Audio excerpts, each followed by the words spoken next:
کے باوجود بھی میرا کاروبار تو چل رہا ہے، میں سودی کاروبار کر رہا ہوں، لوگ تو میری عزت کر رہے ہیں، مسجد کی کمیٹی کا میں صدر بھی ہوں، میں معززین شہر میں شامل بھی ہوں، لوگ مجھے جلسوں میں مہمان خصوصی بھی بلاتے ہیں، میں ایم پی اے بھی منتخب ہو گیا ہوں، مجھے وزارت کا قلمدان بھی سونپ دیا گیا ہے۔ وہ میاں اللہ کی نظر میں ان چیزوں کی اہمیت ہی نہیں ہے۔ یہ چیزیں ہوتی کیا ہیں؟ وہ یہ نہیں چھینتا، وہ ہدایت چھینتا، وہ روٹی نہیں چھینتا، وہ تو نمرود کو بھی روٹی دیتا تھا۔ اس نے کبھی سورج کو منع نہیں کیا کہ اس کے گھر میں روشنی نہ کر، یہ حامان کا گھر ہے، یہ قارون کا گھر ہے، یہ میرے دشمنوں کا گھر ہے، اس کے گھر میں روشنی نہیں ہونی چاہیے۔ چاند کو کہتا ہے اپنی کرنیں بکھیر، سورج کو کہتا ہے اپنی روشنی بکھیر۔ جس طرح باجزید کے گھر میں روشنی ہوتی ہے، اس مکار کے گھر میں بھی ایسی روشنی ہوتی ہے، فرق نہیں پڑتا۔ تو وہ کرم نوازیاں تو نہیں رکتی، لیکن اللہ جب کسی سے ناراض ہوتا ہے تو اس سے ہدایت کی توفیق سلب کر لیتا ہے، تو اعلان جنگ ہوتا ہے۔ تو پھر وہ ٹکرے بھی مار رہا ہو تو اس کی رسم کی نماز ہوتی ہے، اس کا ماتھا جھک رہا ہوتا ہے، دل نہیں جھک رہا ہوتا، کیونکہ ہدایت سلب کر لی گئی۔ جب اندر سے روح ہی نکال لی جائے تو باقی بچتا کیا ہے؟ یہ بات ذہن میں رکھیے گا کہ اللہ تعالیٰ جل شانہ نے ہمیں جن کاموں سے روکا ہے، جن کاموں سے منع کیا ہے، ان کاموں کے کرنے میں ہمیں کبھی بھی بھلائی اور خیر نہیں مل سکتی۔ یہ ہم جب اچھی طرح سے ذہن نشین کر لیں، اگر اللہ پر ہمارا یقین اور یقیناً اس پر ہمارا ایمان ہے، تو پھر وہ امر جو اللہ کی طرف سے جن سے روک دیا گیا، تو ہم کبھی بھی ان کے قریب تک نہ جائیں، اور جن کاموں کے کرنے کا اسے حکم دیا گیا اس کی حکمتیں نہ بھی ہمیں معلوم ہو۔ آج جدید سائنس تحقیقات کرتی ہے تو ہمارے سامنے آتا ہے کہ وضو کے کیا فوائد ہیں۔ آج ہمیں لوگ بتاتے ہیں کہ جناب آپ امامہ باندھیں گے تو سن سٹروک سے بچ جائیں گے۔ آج دنیا تحقیق اور جستجو کر کے نماز اور دوران خون اور جو ہے وہ نماز کی برکتیں اور کتنی بیماریوں سے نماز کے ذریعے سے بچنے کی کہانیاں سناتے ہیں۔ اچھی بات ہے، نماز سے صحت پہ اثر پڑتا ہے، یہ اچھی بات ہے کہ وضو سے بہت ساری بیماریوں سے نجات ملتی ہے، یہ اچھی بات ہے کہ سر پہ امامہ باندھ لے تو سن سٹروک سے بچ جاتے ہیں، یہ اچھی بات ہے کہ آپ روزہ رکھتے ہیں تو کینسر جیسے امراض سے آپ کا بچاؤ ہوتا ہے، یہ اچھی بات ہے کہ فلاں عمل کرتے ہیں تو فلاں ہوتا ہے۔ لیکن صاحب، ہم سن سٹروک سے بچنے کے لیے امامہ نہیں باندھتے، ہم محمد عربی کی ادا کے لیے باندھتے ہیں۔ دوران خون کے لیے نماز نہیں پڑھتے، ہم رب کے حضور سجدہ ریزی کے لیے اس کے حضور اپنی نیاز مندیوں کا سر جھکاتے ہیں۔ تو حکمتیں بھی ہیں، وہ برکتیں ذیل میں آتی ہیں۔ تو یہ بات ذہن میں رکھیے گا۔ غزنوی کا وزیر اس سے حسد کرتے ہوتے تھے کہ اس میں کیا خصوصیت ہے کہ بادشاہ اسی کو اہمیت دیتا ہے۔ ایک دن بادشاہ نے کوئی تربوز کاٹا، کوئی خربوزہ کاٹا یا کوئی اور ایسی چیز تھی، تو جس کو بھی دیا تو وہ کڑوا تھا، تو اس نے چوہی چکھا تو پھینک دیا، اور پھر بلایا یاس کو اور اس کو کاٹ کے اس کی پھانک دی، تو ایسے لطف سے کھانے لگا کہ جیسے اس سے لذیذ کبھی پھل زندگی میں دیکھا نہ ہو۔ تو سارے اندر ہنس رہے تھے، ایک دوسرے کو آنکھوں سے اشارہ کر رہے تھے، یہ دیکھو بے وقوف۔ تو بادشاہ رک گیا اور کہا کہ ایاز، یہ جو فروٹ تم نے کھایا ہے یہ میٹھا تھا یا کڑوا؟ کہا بادشاہ سلامت کڑوا۔ تو کہا پھر اتنے ذوق سے کیوں کھایا؟ کہا کہ اس ہاتھ سے میں نے میٹھی نعمتیں کھائی ہیں، آج کڑوی ملی ہے تو تھوک دوں؟ کہا ایسا نہیں ہو سکتا۔ تو میاں کڑوا ہو تو وہ بھی قبول کیا جائے، نفس پہ شاک ہو۔ کڑوی وہ چیز ہوتی ہے جو نفس پہ شاک ہوتی ہے، نفس کرنا نہیں چاہتا، لیکن اس کے باوجود تمہارا دل کہے نہیں، یہ مالک کی طرف سے ہے۔ سخت سردی ہے، گرمی کی شدت ہے، پانی ٹھنڈا ہے اور موسم سرد ہے، پانی گرم ہے اور موسم بھی گرم ہے، رات کا پچھلا پہر ہے، تھکے ہوئے ہیں، لیکن آپ اس کے باوجود بھی اپنے رب کے حکم کو بجا لاتے ہیں۔ نفس پہ شاک ہے لیکن سینے میں ٹھنڈ ہی نہیں پڑتی جب اس کے حضور سجدہ ریزی نہیں کر لیتے۔ تو اس کے حکموں کو بجا لانا اور اپنے نفس کو پیچھے کر دینا اور اپنی خواہشات کے گلے پہ چھری پھیر دینا اور مالک کی رضا میں اپنے آپ کو گم کر دینا، یہی زندگی ہے اور یہی بندگی ہے۔ تو اس لیے مجھے اور آپ کو اس بات پہ غور اور تدبر کرنا چاہیے کہ ہم اس مختصر زندگی کو اللہ کے احکام کی مطابقت میں گزارنے کا عزم کریں، وہ بات چھوٹی سے چھوٹی ہو یا وہ بات بڑی سے بڑی ہو، وہ احکام ہماری زندگی کے اندر نافذ العمل ہو۔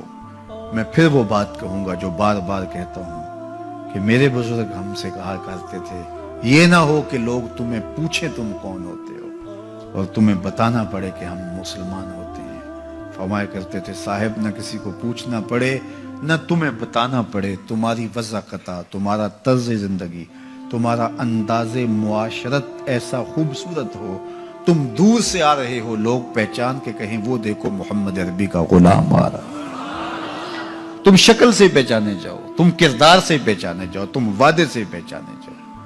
کتاب کا نام ہے بشر الکئیب فی لقاء الحبیب۔ حضور علیہ السلام کی ملاقات کے حوالے سے یہ کتاب امام سیوطی علیہ رحمہ کی مصنفہ ہے۔ اس میں ایک واقعہ انہوں نے لکھا کہ ایک شخص قبر میں اترا اور نکیرین آئے اور انہوں نے سوال و جواب کا سلسلہ کیا، من ربوں کا، ما دینوں کا۔ اچھا، اس کی داڑھی میں چند بال سفید تھے جن کو وہ مہندی لگایا کرتا تھا۔ تو جب منکر نے کہا کہ من ربوں کا، تو نکیر نے اس کا ہاتھ پکڑ کے پیچھے کھینچتے ہوئے کہا اس سے سوال پوچھ رہا ہے، تو دیکھ نہیں رہا اس کی داڑھی میں اسلام کا نور چمک رہا ہے، اس کی داڑھی میں اسلام کا اجالا تمہیں دکھائی نہیں دے رہا؟ تو تمہاری وضع قطعی ایسی ہو کہ فرشتے بھی دیکھیں کہ یہ حضور کا غلام آ رہا ہے۔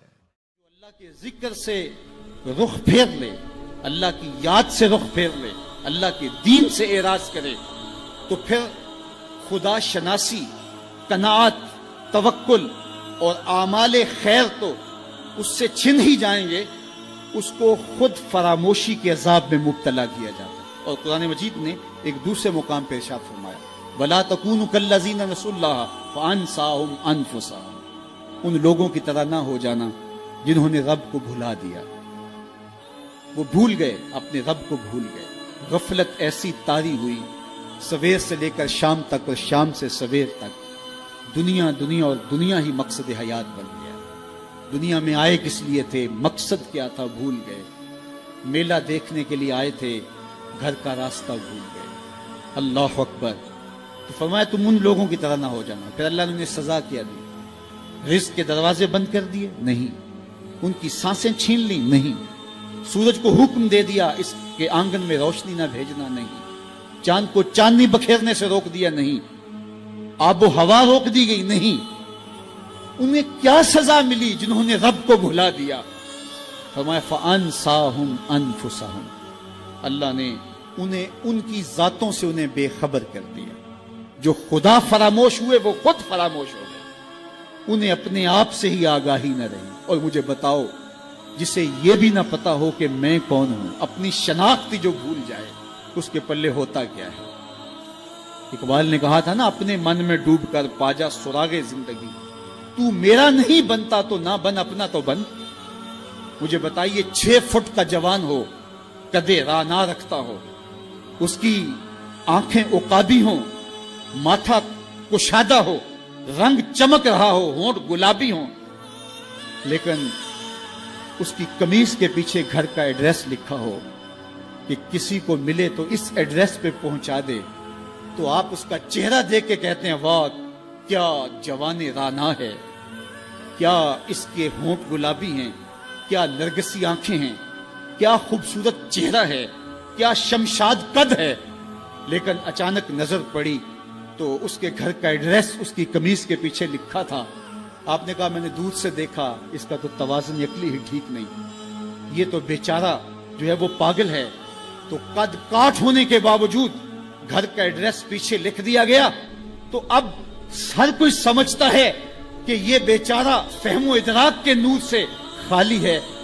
قدِ رانا پہ ترس آنے لگ جاتا ہے، اور وہ آنکھیں جن میں ڈوب جانے کو، جھیل جیسی آنکھوں میں غوطہ لگانے کو جی چاہتا تھا، تو اب ترس آنے لگ جاتا ہے کہ یہ بیچارہ تو خود فراموش ہے۔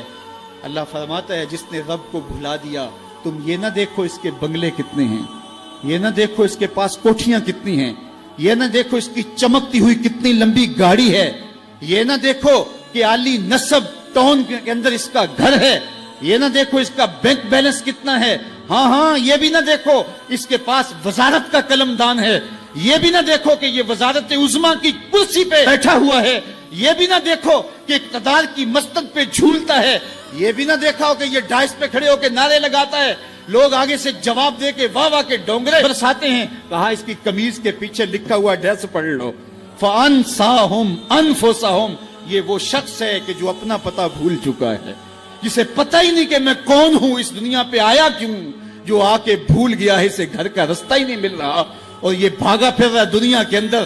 کیا بتائیں حباب کیا کار نمایاں کر گئے, بی اے کیا, نوکر ہوئے, پینشن ملی اور مر گئے, زندگی کا مقصد ہی نہیں ملا. کہا جو اس دنیا میں اندھا رہا کل قیامت کے دن بھی نابینا اٹھایا جائے گا. اس سے ان آنکھوں کی بے نوری مراد نہیں ہے, اس سے دل کی بے نوری مراد ہے. اسی لیے اقبال نے کہا تھا دل بینا بھی کر طلب خدا سے, کہ آنکھ کا نور دل کا نور نہیں ہے. آنکھ کا نور اور ہے, دل کا نور اور ہے. تو ہم دنیا کی مادی چمک کو دیکھتے ہیں, میرا مالک کہتا تمہارا دل ستھرا ہونا چاہیے. تمہارا منہ کالا ہو تو کوئی بات نہیں ہے, دل کالے نالوں منہ کالا چنگا, جے کو یہ رمز پچھانے ہو. اصل تو دل کی پاکیزگی ہے, اور دل رب کے ساتھ وابستہ ہو, اس کے رسول کے ساتھ وابستہ ہو. تو جس نے اللہ کے دین سے رخ پھیرا, اعراض کیا, تو پھر اس کا نتیجہ کیا ہو کہ اس کی زندگی تلخ ہو جائے گی.